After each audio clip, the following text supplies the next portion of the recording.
We never get worn out of Joel Klatt, the voice of college football at Fox Sports, joining us now on a Wednesday. Well. You have got to be feeling very... Now, you're taking a brief sabbatical off Colorado football. You have Penn State at Illinois. That's right. So let's start with Texas-Bama. Yeah. I was as surprised as you. Quinn Ewers had not been good against good teams, had struggled on deep balls, and he was magical. The other thing that jumped out to me, Texas looks just like Bama with a better quarterback. Like, I think Sark has a top 3 roster in the sport. So this looked way different than the other times that Bama can get beat here and there, right? You either do it like Georgia did, where you line up and you're like, hey, we're as good as you and we can win. Or you do it like Ole Miss did back in the day, or Texas A&M, and it's wild plays and turnovers and the such. Yeah. This was just a team that lined up in Bryant-Denny and said, we're better than you. And we're gonna prove it. Now, namely, and let's be fair to Alabama, because this is still a really good team. They're deficient at quarterback. They don't have a quarterback that's going to go out there and be able to, against a good team and a good roster, go into that 30, 35-point threshold. Texas has a quarterback like that. And then more importantly, and more to your point, Texas has an offensive and defensive line that can go play with anybody. And they dominated at times on both sides of the ball up front. Here's the evidence of that. If you look at the second half, when Alabama really needed it, in particular in the passing game, that pass rush was great from Texas. And then, this was my favorite part, 7:14 left in the game. It's a 10-point game. Alabama's got 3 timeouts. Okay, if you're looking at that from an Alabama standpoint, you're thinking to yourself like, okay, we've got to save our timeouts and get the ball back with about 5 minutes to go. And then it's a 2-possession game with 3 timeouts, 5 minutes to go. It's like, okay, like that's manageable. Maybe it happens, maybe it doesn't. Texas ran the ball 3 straight times for a first down. Not on a zone read, not on an RPO reading, straight handoffs. Steve Sarkisian, who's one of the best, most creative play callers in college football, knew that he was better up front and handed it off 3 straight times. Then Bama's got to use their 3 timeouts. Now there's 5 minutes to go. No timeouts. It's a 10-point game. It's 3rd and 7. What did Sarkisian do? Handed it off again on 3rd and 7. Bama's playing a pass defense. I believe it's a pass. Everyone thinks it's a pass. A first down basically ends the game. It's 2 possessions. He runs it. Not with a read, not with an RPO, not with a trick. Straight up the middle. 3rd and 7, first down. Texas walked onto the field with 7:14 left offensively and never left the field. That's the mark of a team that can go the distance, can go to the playoff. That was a really great performance from the Longhorns. Alabama can't throw the football. Is this the one Saban year where they're just not really a national title contender?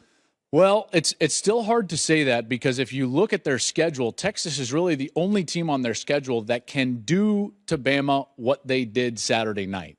Not many teams are going to force Bama into a must-throw, you're in a deficit mode. And if they don't play in that mode and they have a lead and they can run the football, then they're going to be fine. So I hesitate, because maybe they make a change at quarterback. Maybe they don't. Milroe starts getting a little bit better. They're going to win most of their games. LSU's not stopping them.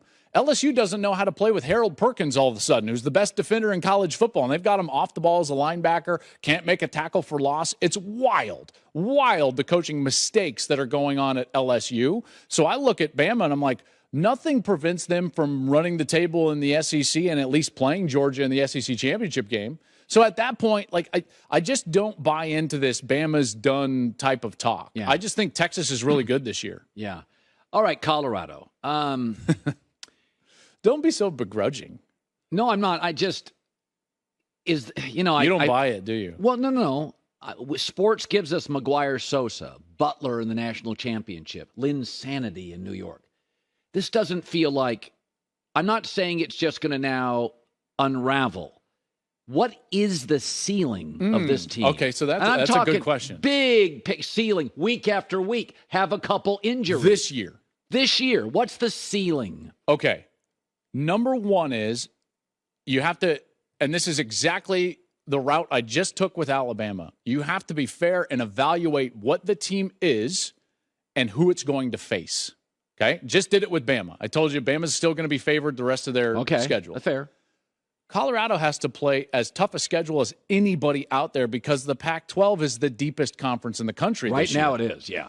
They face Oregon in 2 weeks in Bo Nix. Eugene? That's in Eugene. Oh, boy. Then you've got to come home the next week and play Caleb Williams in USC. Oh, brother. They still have UCLA on that schedule. They still have Utah on that schedule. They still have Oregon State on that schedule. So what is the ceiling for Colorado? And by the way, I'm going to say this, and Deion will play it for his team because he'll feel like this is disrespectful. I think Colorado is an 8-win team.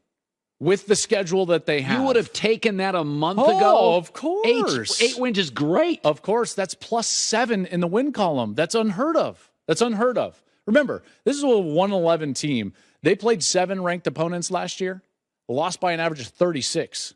They're 2-0, ranked 18th in the country, and they've got a quarterback that some are considering a top 10 pick this year if he decides to come out. He's leading the country in passing. As somebody who went to Colorado, sparingly to class, but nonetheless, you went to Colorado. You know what? You're actually pretty accurate with that. Would it bother you if they win 8 games, win a bowl game, and he bolts to the NFL? Would you feel he's not going to the NFL? Well, let's just play hypothetical. But I don't need to. He's not going to the NFL. I don't know if he's going to be at Colorado for sure. I can't say that, but he's not going to the NFL. Why? Deion doesn't want to coach in the NFL. He's told me that point blank to my face. He believes that his role is more as a mentor. Yeah. He loves coaching kids. Yeah. And this is where he feels called. In fact, the word that he used with us in our meeting, and you'll know this because he's very forward about his faith, he believes this is his ministry. To be there for kids in college, be a father figure to kids in this moment in their life. Guys like Jimmy Horn Jr. or Dylan Edwards, he's been coaching since he was in Little League. He's not going to the NFL, period. Now, whether he's at Colorado for any length of time, I'm not sure. Because there are going to be a lot of people that come calling. I obviously hope that he stays. Deion is not going to coach in the NFL. Okay, since I'm older than you barely, if I was your father and you were my quarterback's son, okay, and you came with me as I took over a program, I would say, listen, son, strike when the iron is hot. I think if you had a Shedeur Sanders year, I'd say, listen, Joel, go. Trust father, go pro. Yeah. So I just think you don't get the money back. I absolutely think after Caleb Williams, there'll be people that argue he's the second best quarterback. What do you do? What do you project? Yeah. I mean, it's a great question and a great problem to have, right? You talking about a champagne problem, right? Right. That is a champagne problem. Having said that, I have seen Drake May live, and I don't want to take away. Like, Drake May is unbelievable. Quinn Ewers now is playing great. Michael Penix is going to be right up there. Riley Leonard is going to be up there, and this is all outside of Caleb Williams already. So you always have to take your draft evaluation in context of the strength of the position group that year. And this year looks like it's going to be a ridiculously strong quarterback. I think just the Pac-12 alone. Yes, I totally agree with that. 5 guys. By the way, 5 or 6 guys in the Pac-12 would start everywhere in the SEC. Think about that. So if I'm Shedeur Sanders, then other things have to be called into question. Now, would anyone fault him if he was rated as, hey, you're the second or third or even fourth best guy? We think you would be a top 10 pick. Yeah, he might go. Absolutely. And I don't think anyone would begrudge him that opportunity. But if you're him and it's the NIL era and you've got Sanders on your back and you can make multiple millions playing for your dad, and you know that your dad's staying probably next year. Why? Because Travis Hunter followed him there and Travis Hunter can't leave. Yeah. I don't think Deion's going anywhere because of Travis Hunter. Travis followed him to Jackson State, now to Colorado. He can't transfer because he hasn't graduated. So Deion's going to stay for Travis. I think Shedeur might stay for Travis. Yeah. In particular because of the draft strength of the quarterback position this year. Yeah. And when you project number it forward, one, potentially he would be in the number 1 conversation the next year. I don't think he gets into that conversation with Caleb. No, he won't. He won't. And by the way, Drake May is big moves, big arm. Drake May is a great prospect. At this point, they're all playing like top 5 picks, right? Yeah. So that's a champagne problem if you're Shedeur Sanders. Yeah. So I'm just going to say it. USC looks really good. Oh, I didn't know what. Let me just listen. We do something on this show, and it's a tricky word. It's called journalism. Big J. Look right down the barrel of truth. I got to tell you something. When Mason Cobb plays, that linebacker, NFL guy, I look at that team and I think, I just watched Alabama. You don't think USC could go toe-to-toe with Bama? Okay, so What? I see a smirk coming. Something snarky is on your tongue. Go ahead. I'm ready for it. It's the pain. What you're seeing right now, America, if you're watching, is the pain of me about to utter the phrase, I agree. Tasted like vinegar. I'll say this. They're good, man. Offensively, I mean. Just as good or better than last year. I think they're better. Their O-line's better. I don't disagree with that. And they've got the weapon of Zachariah Branch. And they've got this Lloyd, this running back they got from South Carolina. He is a game-breaking player. I never had questions about their offense. Okay, so like whether they were as good, just a little bit worse, a little bit better, their offense was going to be their offense, okay? And I think their offense is a little bit better than it was a year ago. Now, that's not the question for USC, and it's not the question for any Lincoln Riley team. The question has always been for Lincoln Riley to play at the top end, to put them in the echelon of a Bama or a top 4 team in the sport. Would they play requisite defense? And I'm here to tell you, when I watch the game film, they are better up front. Now, listen, I still don't love their scheme.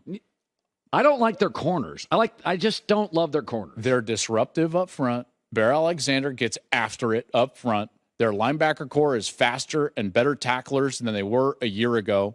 That disruptive nature that they have means that they are now what I would consider is a good defense. They're not a great defense, but Lincoln Riley's never had a good defense. And I don't think this offense needs a great defense. I don't either. So to your point, in the playoff, folks, if you actually study the playoff and what the nature of games are in the playoff, at some point you've got to go win a game 45-42. This team can absolutely do that.